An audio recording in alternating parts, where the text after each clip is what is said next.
हमारी जो पिछले 200 साल की यात्रा है, ये हमारी पुलक गाथा भी है, हमारी संघर्ष गाथा भी है, और लगातार बेहतर होने के हमारे जिजीविषा की भी गाथा है। संघर्ष गाथा इसलिए कि जब शुरू में उदंत मार्तंड से शुरुआत हुई आज के ही दिन 1826 में 200 साल पहले, तो उस समय किसी प्रकार के किसी कानूनी कठिनाई जैसी कोई बात खास नहीं थी। अभी आजादी के पहले आंदोलन की शुरुआत होने में तकरीबन 30 साल की देर थी, और उस समय चूंकि बहुत का भी कोई दबाव जैसा कुछ नहीं था, तो कानून के बहुत अधिक दबाव का भी उनको सामना नहीं करना पड़ा।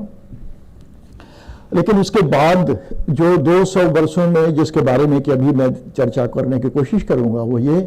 कि ये जो 200 साल की यात्रा रही हमारी, जो पत्रकारिता है, जो हिंदी पत्रकारिता है, वो आम खास लोगों से लेकर के आम लोगों तक पहुंची। इसकी पहुंच की स्थिति ये रही कि शुरू में जब ये कुछ सौ लोगों से शुरुआत हुई होगी, शायद उदंत मार्तंड की 3 अंकों से ज्यादा नहीं छपा होगा पहला, और ये कुछ करोड़ तक, आज हम सौभाग्यशाली हैं, कुछ करोड़ तक पहुंचा। शुरू में अंग्रेजी शासनकाल के विरुद्ध या जो अपना आक्रोश है उसको व्यक्त करने का माध्यम थी, और आज हम सौभाग्यशाली हैं कि इसने जो राजधानी की खबरें हैं, जो राजधानी के सरोकार हैं, वो आम आदमी तक गांव-गांव पहुंचाने का काम किया है। आम आदमी की भागीदारी को सुनिश्चित की है, लेकिन यहां तक पहुंचने में इसको बहुत बड़ी कुर्बानी देनी पड़ी है। कुर्बानी देनी पड़ी है केवल तिलक के कारावास के रूप में नहीं, कुर्बानी देनी पड़ी है गणेश शंकर विद्यार्थी के जीवन भर विपन्नता की स्थिति में अपना संघर्ष जारी करने की ही स्थिति में नहीं, या कि माखनलाल चतुर्वेदी जी के संघर्ष की ही स्थिति में नहीं, बल्कि और भी अगर इसमें नाम जोड़ूं, महात्मा गांधी जी और पराड़कर जी, आप सभी लोग ऐसे पुरोधा थे जिन्होंने अपने अपने तरीके से, जब शुरुआत हुई, जैसे प्रेस एक्ट के माध्यम से तमाम प्रतिबंध लगाए गए, कोशिश रहती है 1856-57 के बाद, तो हर समय प्रयास ये रहा अंग्रेजी ब्रिटिश इंडिया का, या जो नया निजाम आया था उनका, कि हम ऐसे कानून बनाएं जिसके माध्यम से ये लोग किसी भी प्रकार से अपनी बात या जनता की बात आम लोगों तक नहीं पहुंचा सकें। तो प्रेस एक्ट के माध्यम से, वर्नाक्युलर प्रेस एक्ट के माध्यम से उन्होंने ये प्रयास किया था कि जो स्थानीय भाषा के अखबार हैं ना, अंग्रेजी के से अलग जितने भी अखबार हों, उनमें जो कुछ कंटेंट है उनको सबसे पहले उनके द्वारा देख लिया जाए, और उसके ऊपर तमाम बंदिशें लगाई जाती थी। और उसके बाद प्रेस एक्ट के साथ ही साथ आगे आकर के कुछ और एक्ट्स आए।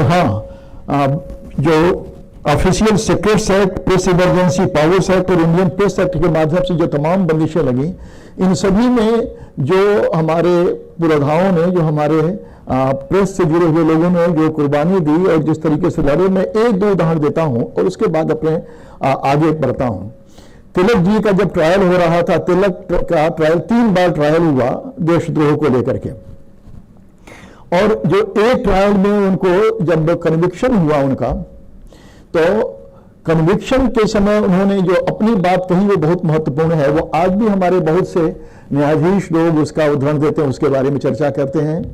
कि उन्होंने ये कहा कि यद्यपि मैं ज्यूरी की बात से असहमत हूं, उस समय ज्यूरी सिस्टम हुआ करता था, जो फैक्ट्स पर निर्णय देते थे। उन्होंने कहा यद्यपि मैं ज्यूरी की बात से असहमत हूं, लेकिन मुझे ऐसा लगता है कि नियति ने तय किया है कि मैं जेल जाकर के इस उद्देश्य को और भी अच्छे तरीके से पूरा कर पाऊंगा। तो वो लोग थे जिन्होंने कि अपने इस मिशन को ऐसा रूप दिया, और उसका प्रभाव ये पड़ा कि पहली बार प्रेस को इतना ऐसे विमर्श का महत्व मिला, प्रेस की आजादी को ऐसे विमर्श का महत्व मिला जो आम जनता तक पहुंचा। आम लोगों ने इसको अपनाया और आम लोगों ने ये महसूस किया कि ये हमारे लिए व्यापक तौर पर हमारे लिए लड़ाई लड़ी जा रही है। पराड़कर जी ने अपना जो भी काम किया, उन्होंने पराड़कर जी ने तमाम जो प्रेस के ऊपर तमाम जो प्रतिबंध थे, उनका ये मानना था कि हम आजादी के आंदोलन के रूप में जो हमारे जितने भी प्रेस से जुड़े हुए हमारी अभिव्यक्ति होगी, जो अखबारों में मैं जो भी लिखूंगा, वो सब कुछ हमारे आजादी के आंदोलन से जुड़ी हुई होगी। तो पराड़कर जी अपने क्षेत्र में उन्होंने काम किया, यद्यपि किसी को वाटर पर टाइट कंपार्टमेंट में बांधना संभव नहीं है, लेकिन इन सभी लोगों ने मिलकर के जो उस समय कुर्बानियां दी, इन लोगों ने जिस तरीके से प्रतिरोध झेला, उसकी परिणति ये रही कि तिलक जी के संघर्ष का, पराड़कर जी के संघर्ष का, माखनलाल चतुर्वेदी जी के संघर्ष की परिणति ये रही कि जब हमारा संविधान बना तो ये तय किया गया कि संविधान में मूल अधिकार के रूप में हम रखेंगे अभिव्यक्ति की आजादी को। वहां पर प्रेस की आजादी शब्द का इस्तेमाल नहीं हुआ। इस मामले में हम लोग अलग हैं अमेरिका से कि अमेरिका के संविधान में प्रेस शब्द का इस्तेमाल हुआ है। हमने अपने संविधान में उसको थोड़ा सा और व्यापक बनाया, लेकिन इसका लाभ ये हुआ कि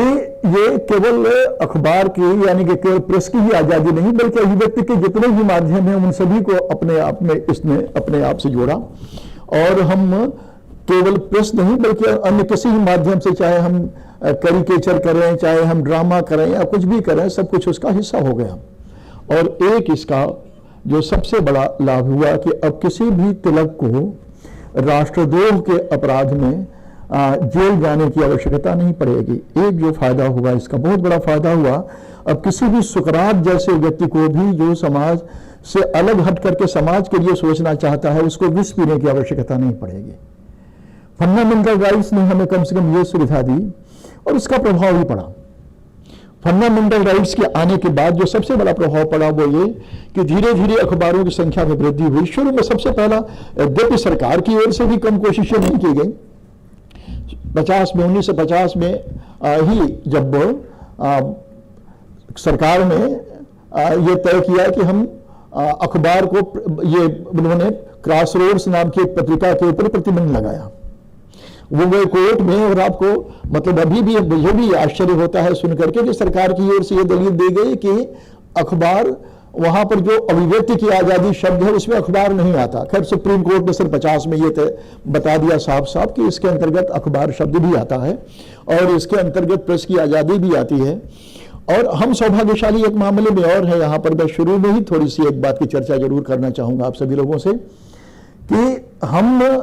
कुछ मामले में इवन अमेरिका के बारे में यह माना जाता है कि वहां के संविधान में सबसे अधिक आजादी दी हुई है। एक मामले में हम उनसे अधिक अच्छे हैं, अधिक टॉलरेंट हैं। जैसे एक केस का हवाला दूंगा, सेनेक वर्सेस यूएस का। हुआ ये कि कम्युनिस्टों का आंदोलन उस जमाने में कभी कभार चलता था अमेरिका में, तो उनका एक हैंडबिल था, उसके ऊपर बंदिश लगा दी थी। हालांकि उसके ऊपर वियतनाम पेपर्स के ऊपर तो प्रतिबंध नहीं लगा था, उन्होंने रिलीज कर दिया था, लेकिन उस हैंडबिल पे प्रतिबंध लगा दिया था।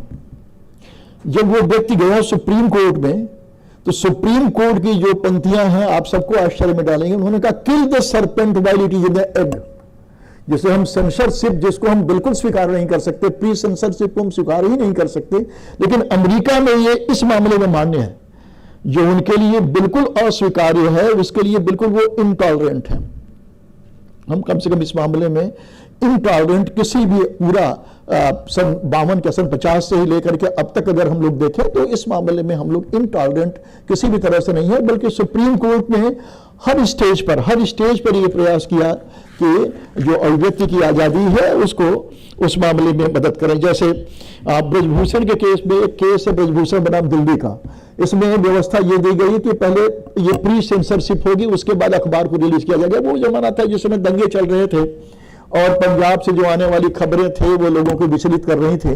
तो सरकार ने यह तय किया कि हम उसकी पहले प्री सेंसरशिप करेंगे। और प्री सेंसरशिप का मतलब ये कि पहले हम भेजेंगे अधिकारी के यहाँ और उसके बाद जब वो पास करेंगे तब जाकर के उसे हम समाज में ले जाएंगे। गए कोर्ट में और कोर्ट ने ये कहा कि नहीं, प्री सेंसरशिप किसी भी स्थिति में स्वीकार्य नहीं है। आर्टिकल 19(1)(a) में जो हमें फ्रीडम दी गई है उसमें प्री सेंसरशिप का कोई महत्व नहीं है। तो शुरू से ही अपने यहाँ प्री सेंसरशिप का कोई भी स्वीकार्यता उसको नहीं मिली और सन 50 में ही ये बात साफ कर दी गई थी। और आगे बढ़कर के बल्कि और भी कुछ तो केसेज ऐसे आए जो विश्व इतिहास में बहुत कम हुए। और मुझे लगता है कि कुछ लोगों ने शायद, कई बार होता यह है कि हम लिगेसी के मोमेंटम के साथ जीते हैं, तो कई बार हमारी जो आत्महंता लालच है मतलब जोर मारने लगता है। आत्महत्या मैं इसलिए कह रहा हूं कि वो कुल मिलाकर के हमारी साख को नुकसान पहुंचाता है। तो 2-3 मामले ऐसे आए और बहुत बड़े अखबार समूह के साथ था। जैसे उन्होंने लीज पे जमीन ली थी सरकार से। जैसे लीज के बारे में अगर बाकी सबके ऊपर नियम लागू होता है तो अखबार के ऊपर भी लागू होना चाहिए, क्योंकि ये एक सामान्य सोच है कि अखबार की अभिव्यक्ति वाला हिस्सा अलग है और उसका व्यावसायिक हिस्सा अलग है। अगर हम अखबार के रूप में व्यापारी बन गए हैं तो निश्चित रूप से हमें उस व्यावसायिक हिस्से को व्यापार की शर्तों के मुताबिक शासित किया जाना चाहिए। एक तार्किक उसका निष्कर्ष किया, लेकिन supreme court was kind enough. Supreme court ने लीज के मामले में भी, इवन इतना ही नहीं, यहां तक कि सेवा शर्तों के मामले में भी, जिसमें कि हमारे पत्रकारों को फायदा था और जिसमें कि जो लोग उसकी ड्यू थी पत्रकारों को उसका लाभ होता, उस मामले में भी एक केस में सुप्रीम कोर्ट ने यह कहा कि अगर सर्कुलेशन प्रभावित हो रहा, अखबारों ने यह दलील दी कि इससे हमारा सर्कुलेशन प्रभावित होगा। और जब यह कहा गया तो अखबारों को, अखबार मालिकों को, बल्कि मैं ये कहूं अखबार मालिकों को केवल इसलिए सुप्रीम कोर्ट ने इतनी छूट दी कि किसी भी प्रकार से सर्कुलेशन प्रभावित नहीं होना चाहिए। इसी बीच में एक और कोशिश की गई। पहले तो ये जो प्रिंट, ये हमारे पेपर्स हैं, न्यूज प्रिंट है, ये सरकार के द्वारा लाइसेंस से मिला करता था। सरकार ये देखती थी कि जो बड़े बड़े न्यूज़पेपर्स हैं वो एडवर्टीजमेंट ढेर सारे ले लेते हैं और छोटे बेचारे न्यूज़पेपर्स दब जाते हैं। नीयत अच्छी थी सरकार की। सरकार ने सोचा कि छोटे समाचार पत्रों की भी आवाज आगे तक पहुंचनी चाहिए, तो इन्होंने ये तय कर दिया कि अखबार जो है वो एक निश्चित अनुपात से ज्यादा एडवर्टीजमेंट नहीं दे सकते, और प्रोपोर्शन तय कर दिया कि खबरों का और एडवर्टीजमेंट का प्रोपोर्शन क्या होगा, अनुपात क्या होगा। नीयत इसके पीछे ये थी कि बड़े अखबार ज्यादा एडवर्टीजमेंट लेकर के अपना रेट कम कर लेते थे, पर छोटे अखबार बेचारे पनप नहीं पाते थे। न्यूज प्रिंट के माध्यम से अंकुश लगाना चाहा उन्होंने। सुप्रीम कोर्ट ने इसको भी कहा कि चाहे जितनी अच्छी मंशा हो, आपका अच्छा इंटेंशन आपके खराब रिजल्ट को जस्टिफाई नहीं कर सकता। तो ऐसे मामलों में न्यूज प्रिंट के कंट्रोल के मामलों में भी सरकार ने इसको स्वीकार नहीं किया और कहा कि नहीं, इस प्रकार का आपके द्वारा बंदिश नहीं लगाया जा सकता और इसको हम स्वीकार किसी भी स्थिति में नहीं करेंगे। सरकार तो बल्कि सरकार बीच में जब आवश्यकता ये पड़ी, कभी कभी दिक्कत ये होने लगी कि हमें सूचना को छिपाने की आवश्यकता पड़ती, स्रोत को छिपाने की आवश्यकता पड़ती है अखबार के रूप में। हालांकि वो बहुत काफी विकसित नहीं हो पाया, हमारे यहाँ आवश्यकता उतनी नहीं पड़ी, लेकिन राइट टू नो, मतलब सूचना पाने के अधिकार के ऊपर जब बहस हुई तो यहां पर भी सुप्रीम कोर्ट एक कदम आगे बढ़कर के, जितनी जरूरत थी उससे आगे बढ़कर के उन्होंने कहा कि नहीं, सूचना हासिल करने का भी अधिकार व्यक्ति का फंडामेंटल राइट है आर्टिकल 19(1)(a) में, क्योंकि अगर सूचना नहीं मिलेगी उस व्यक्ति को तो वो फिर प्रकाशन कैसे करेगा। सुप्रीम कोर्ट ने यहां पर भी मदद दी और उसी का प्रभाव ये हुआ कि हमें सूचना के अधिकार के रूप में 2005 में एक अलग से बहुत अच्छा कानून भी मिल गया। केवल इतना ही नहीं, आगे बढ़ करके ये हुआ कि अभी जो चर्चा कर रहे थे हमारे इसके पहले बहुत विद्वान वक्तागण कि जो जमाना फ्रीक्वेंट इसका आया इलेक्ट्रॉनिक मीडिया का, तो इलेक्ट्रॉनिक मीडिया में जो वेब्स हैं इनके ऊपर किसी का एक्सक्लूसिव अधिकार होना चाहिए कि नहीं होना चाहिए, वो प्रसारण से संबंधित था। बंगाल क्रिकेट एसोसिएशन का एक केस था, तो उसमें सरकार एक्सक्लूसिव अधिकार चाहती थी। जिन लोगों ने लिया था वो एक्सक्लूसिव अधिकार चाहते थे, या जो उसके मालिक थे वो ये बंगाल क्रिकेट एसोसिएशन ही एक्सक्लूसिव अधिकार चाहता था। कोर्ट ने इसमें स्पष्ट किया कि जो वेब्स हैं ये सार्वजनिक संपत्ति है, जो इलेक्ट्रॉनिक वेब्स हैं ये सार्वजनिक संपत्ति हैं और ये एक्सक्लूसिव किसी एक संस्था के लिए नहीं दी जा सकती। तो यहां पर भी आम लोगों को सूचना मिल सके, यहां पर भी सुप्रीम कोर्ट ने पूरी मदद की और इसको आगे बढ़ाने की कोशिश की। केवल इतना ही नहीं, बल्कि फोन टैपिंग, कई बार होता यह था कि हमारे समाचार पत्रों या बाकी लोगों के फोन टैप कर लिए जाते थे, जिससे कि समाचार देने में स्वाभाविक है कि कोई व्यक्ति समाचार नहीं दे पाएगा। तो फोन टैपिंग के मामले में भी सुप्रीम कोर्ट ने स्पष्ट किया कि नहीं, फोन टैपिंग नहीं की जा सकती। और फोन टैपिंग के मामले में नियम बना दिया है कि सरकार, आम आदमी की तो बात छोड़िए, सरकार भी केवल निश्चित सेक्रेटरी लेवल से कम के लेवल के व्यक्ति के अनुमति के बगैर और प्रॉपर जस्टिफिकेशन के बगैर and for reasons to be recorded in writing, जो शब्दावली इस्तेमाल की गई है कि एटलीस्ट सेक्रेटरी लेवल का अधिकारी हो and that too for reasons to be recorded in writing, ताकि कल को अगर आवश्यकता पड़े, चुनौती दी जाए तो कोर्ट ये तय कर सके कि अगर किसी व्यक्ति के फोन को टेप किया गया है तो उसके लिए प्रॉपर जरूरत थी कि नहीं, अगर जरूरत नहीं थी तो उसको असंवैधानिक घोषित किया जा सके। इतना ही नहीं, आगे फिर जो परेशानी आई वो लेकर के एक धारा है, अब तो 3 कह दूंगा मैं उसे, सेक्शन 66 है इंफॉर्मेशन टेक्नोलॉजी एक्ट की, जिसमें ये व्यवस्था व्यक्तिगत तौर पर कानून के विद्यार्थी के रूप में मुझे उसमें कोई बुराई नजर नहीं आती थी, लेकिन खैर कई बार दुरुपयोग हुआ उसका, जिसमें ये व्यवस्था थी कि अगर कोई व्यक्ति किसी के लिए अपमानजनक या इस प्रकार की कोई सामग्री अपने कंप्यूटर सिस्टम के द्वारा किसी दूसरे व्यक्ति के पास भेजता है तो उसके लिए दंड की व्यवस्था थी, सरकार उसके लिए दंडित कर सकती है, मतलब उसके लिए मुकदमा चल सकता था और जेल की व्यवस्था थी और फाइन की व्यवस्था थी। श्रेया वाले केस में सुप्रीम कोर्ट ने, क्योंकि कुछ मामले में एक कार्टूनिस्ट था छत्तीसगढ़ का, जहां तक मुझे आ रहा है, रायपुर का, वो खैर अमेरिका जैसे देश में तो वो व्यक्ति की आज़ादी के अंतर्गत आएगा, लेकिन कुछ ऐसा कार्टून था जो ठीक नहीं लगा, लोगों ने मुकदमा दायर किया और लोग गए कोर्ट में, और उस केस के आधार पर, उस केस की वजह से सुप्रीम कोर्ट ने सेक्शन 1666A को भी असंवैधानिक घोषित कर दिया और कहा कि नहीं, इस प्रकार के जो कार्टून्स है और इस प्रकार के जो चीजें बनाई जा रही उस पर भी नहीं। सो मच सो कि अभी जब 370 का एब्रोगेशन हुआ था यहां पे कश्मीर में, तो लंबे समय तक इंटरनेट बंद रहा, तो एक बच्ची गई कोर्ट, श्रेया सिंघल नहीं, अनुराधा भसीन नहीं, अखबार की मालकिन अनुराधा भसीन, वो गई कोर्ट में और उन्होंने ये कहा कि ये इंटरनेट के बंद हो जाने से, इंटरनेट की पाबंदी लंबे समय तक होने से, कहा ठीक है शुरू में अगर राष्ट्र की सुरक्षा के लिए जरूरी है तब तो बात समझ में आती है, लेकिन अगर लंबे समय तक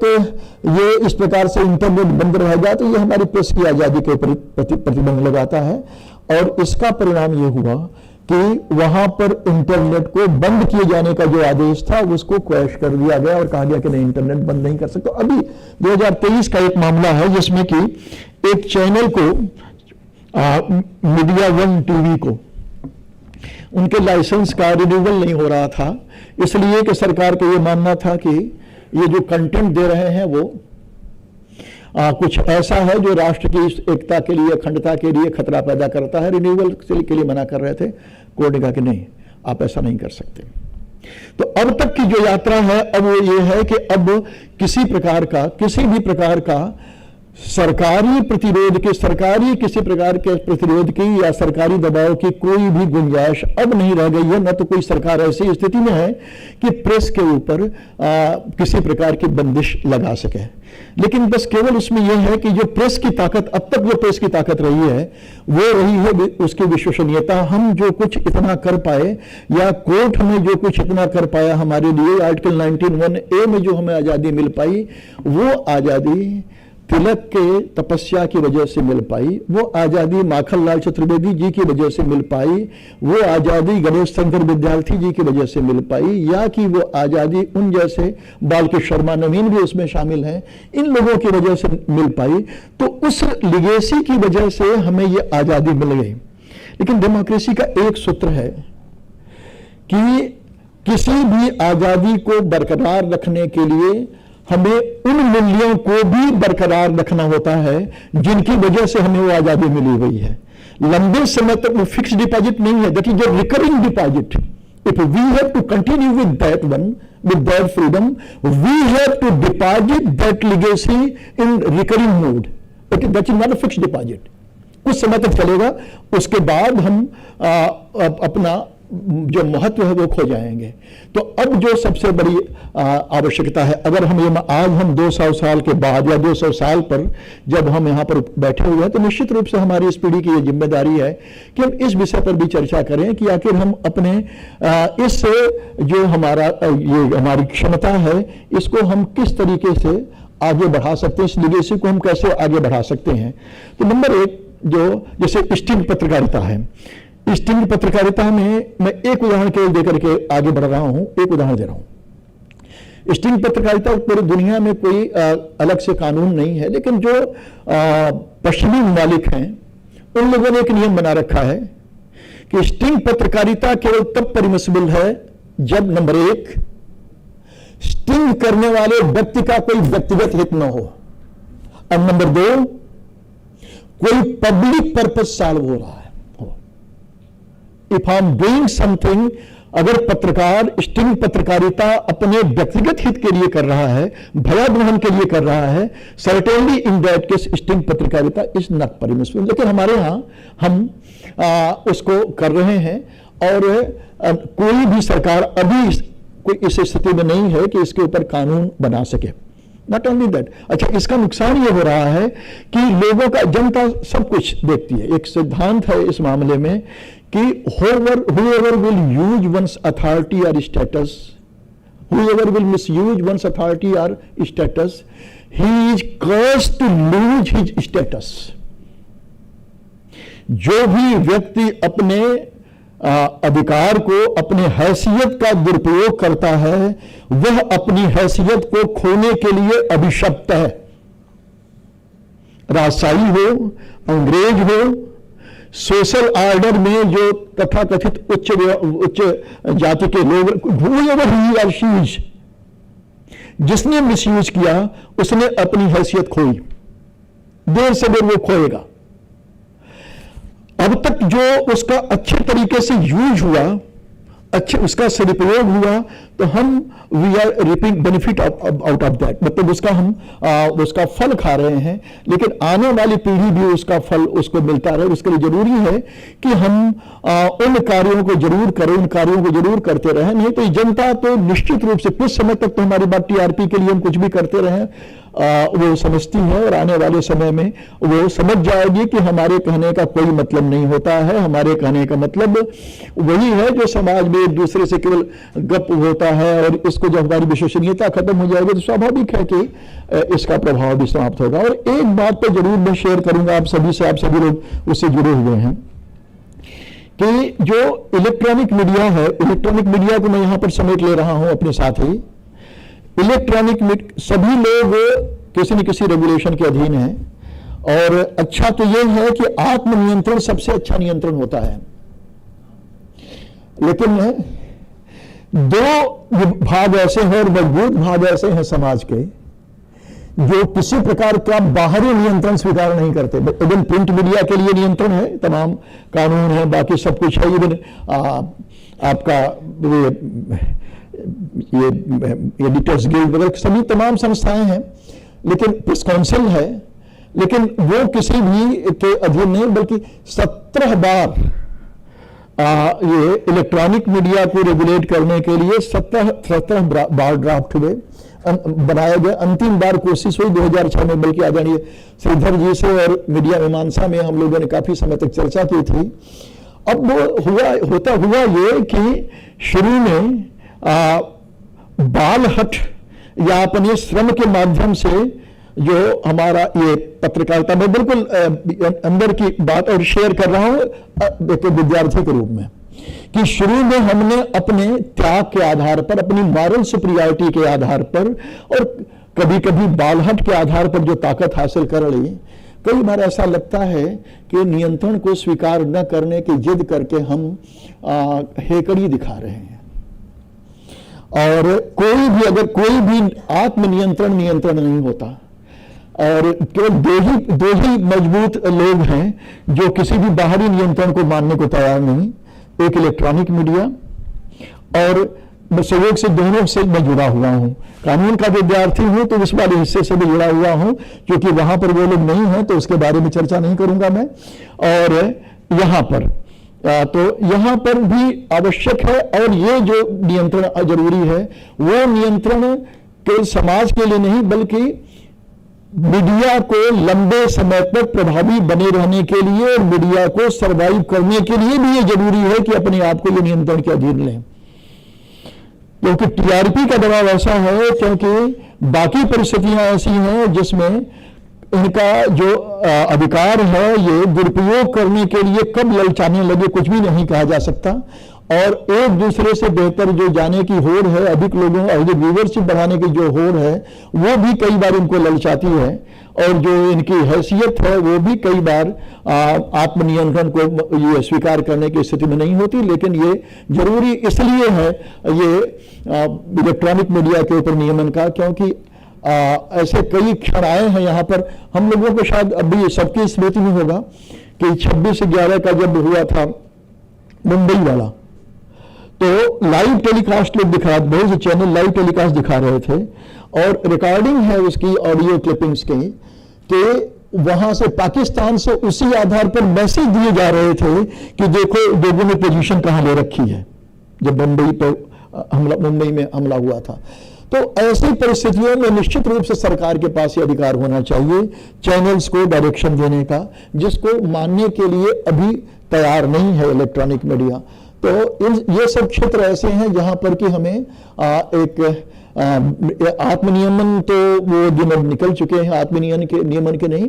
अब तो किसी न किसी प्रकार के रेगुलेशन की आवश्यकता है, और रेगुलेशन की आवश्यकता इसलिए है ताकि हम अपनी प्रतिष्ठा को लंबे समय तक बरकरार रख सकें, लंबे समय तक बचा सकें। रही बात मीडिया के मामले में, रही बात प्रिंट मीडिया के बारे में, मैं बिल्कुल आशान्वित हूं। कई बार ऐसा लगता है कि रीडरशिप घट रही है, कई बार ऐसा लगता है कि अखबारों की संख्या घट रही है, लेकिन ये अखबार के अलावा दूसरे रूप में आ रही है। लोग समाचार पढ़ रहे हैं, प्रिंट मीडिया के माध्यम से नहीं और माध्यमों से पढ़ रहे हैं, और ये हर समय होता आया है। कई बार हमारी पीढ़ी के लोग हैं, उन लोगों की ये चिंता होती है कि अब बच्चों की कहानियों में मेले नहीं होते, बच्चों की कहानियों में जो पुराने पात्र हैं ये नहीं होते, नाना नानी नहीं होती, लोरी नहीं होती। तो ठीक है, लोरी हमारी पीढ़ी में जरूरी नहीं होगी, लोरी आज की पीढ़ी में जरूरी नहीं है, तो लोरी का सब्स्टिट्यूट जो रहेगा वो रहेगा। तो प्रिंट मीडिया को तब तक नहीं कोई खतरा है जब तक कि हम अपनी उस मॉरल सुपीरियरिटी को बरकरार रखने के लिए कोशिश करते रहेंगे, तब तक नहीं रहेगा। एक बात बिल्कुल स्पष्ट है कि हम ऊंचे हुए अपनी मॉरल सुपीरियरिटी से, तो सुकरात होना और कुबेर होना दोनों एक साथ नहीं चलेगा। हमें तो अब सुकरात की तरफ ध्यान देने की जरूरत नहीं है, अब कम से कम ऐसी स्थिति आ गई। लेकिन हाँ, अगर कुबेर होने की लालसा में हम सब कुछ छोड़ने के लिए तैयार रहेंगे, कानून ने तो सुविधा दे दी है बाहर से, लेकिन इस सुविधा का नुकसान ये है कि हमारे, बल्कि नुकसान मैं नहीं कहता, जिम्मेदारी हमारे ऊपर ये बढ़ गई है कि हम आत्मनियंत्रण के लिए, अपने ऊपर नियंत्रण करने के लिए तमाम तौर तरीके ढूंढें, जिससे कि 200 साल बाद जब हम ये चर्चा कर रहे हैं तो हमारी जो प्रतिष्ठा है, जो हमारी नैतिक सर्वोच्चता है, वो और भी आगे बढ़ सके, ताकि समाज हमें उसी प्रकार से सम्मान दे सके। इस आह्वान के साथ और इस सोच के साथ मैं मेरी आभार अभिव्यक्ति आप सभी को कि आपके साथ बैठने का और चर्चा करने का अवसर मिला। Thank you very much.